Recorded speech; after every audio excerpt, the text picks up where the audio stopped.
T.O.E.S for true crime. T.O.E.S for true crime. T.O.E.S for true crime. T.O.E.S for true crime. T.O.E.S for true crime. T.O.E.S for true crime. T.O.E.S for true crime. T.O.E.S for true crime.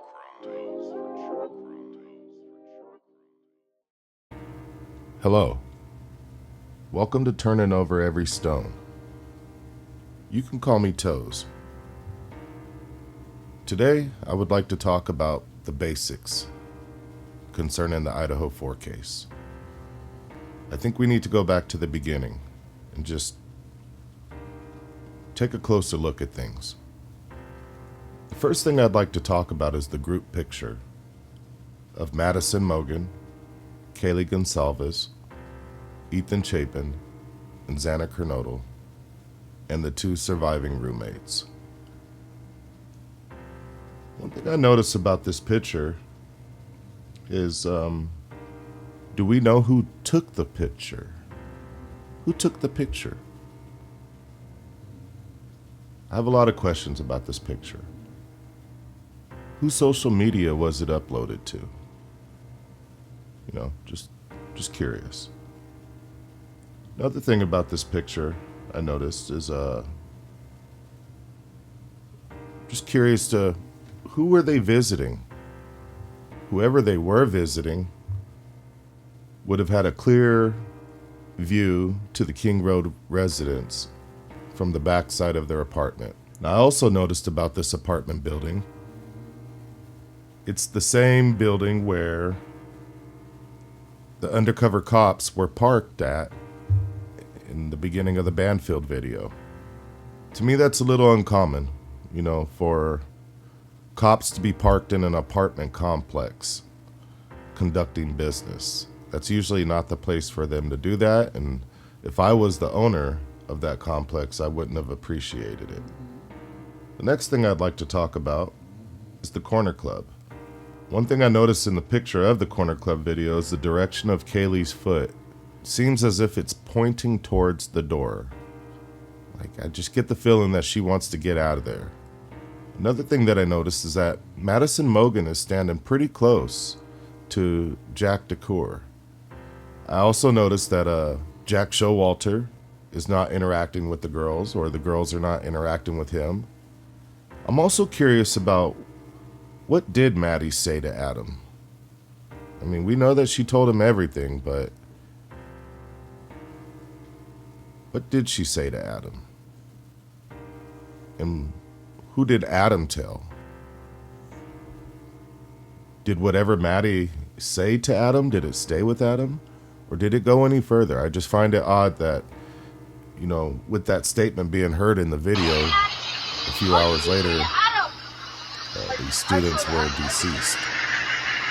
I also noticed with the Grub truck video that Jack Showalter is almost acting as if a bodyguard or Secret Service or some type of protector.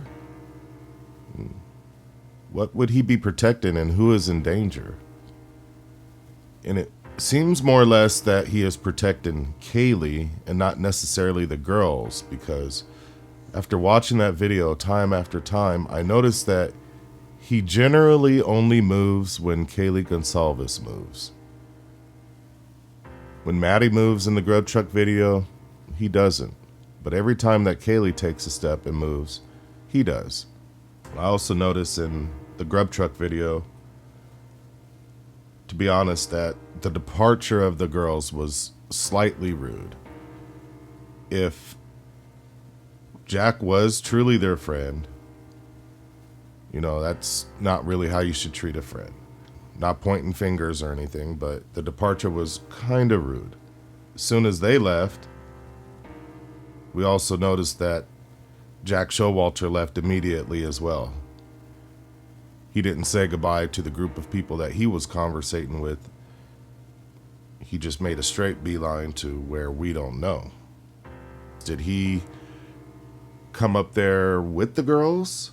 Did they all get there together and not leave together? And if that was the case, he probably had a pretty embarrassing walk home.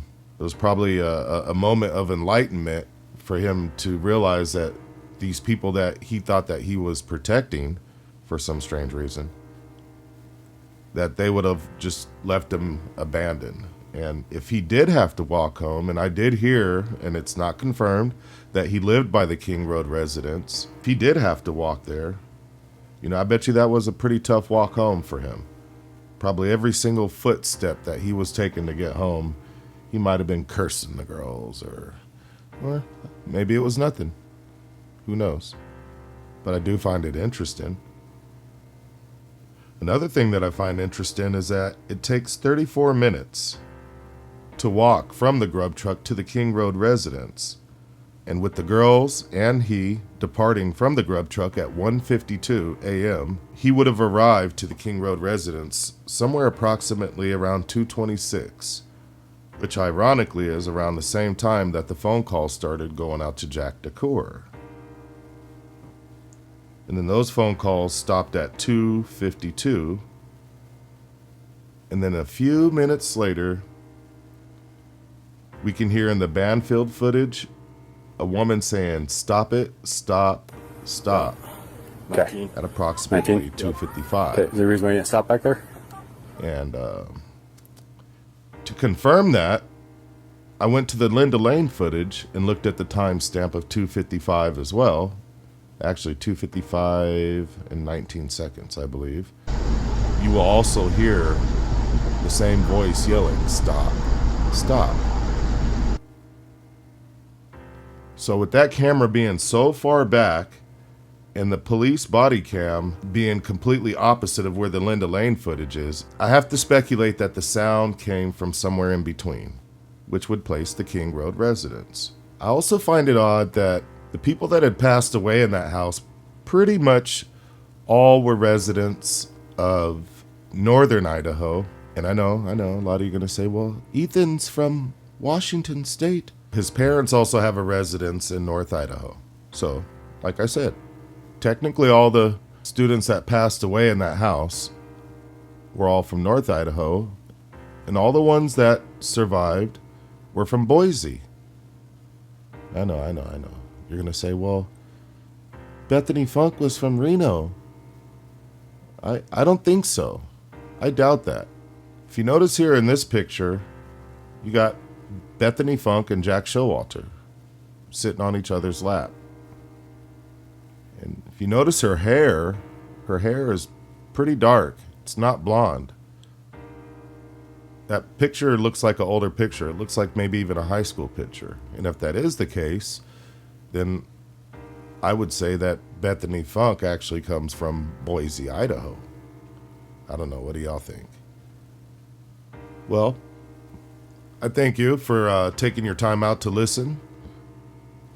Please leave a comment, like, subscribe, share. But thank you, everybody, for visiting Turning Over Every Stone. You can call me T.O.E.S, and I hope that you have a great day. Thank you.